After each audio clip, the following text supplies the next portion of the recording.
ama urudi home. Ni by side mirror ya boat.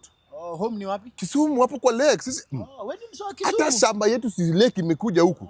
No wonder hata hivi venye unaongea shamba yetu. Vipi ndugu zangu? Asalamu alaykum. Safi kakangu. Zima na hali? Hali safi. Alhamdulillah, nashukuru bwana kuona, nafurahia sana bwana. Mwambaje na hali hapa bwana? Niko chini ya mti, wala kibarizi tu, au sio?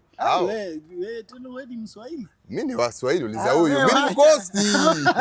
Siongea Kiswahili ama siongea lugha gani? Kujifanya huyu ni hapana. Mimi natoka Msambweni. Msambweni? Hapo karibu na coconut, hapo chini ya nasi. Asi coconut ziko kila mahali Mombasa. Nasi ni Kisumu.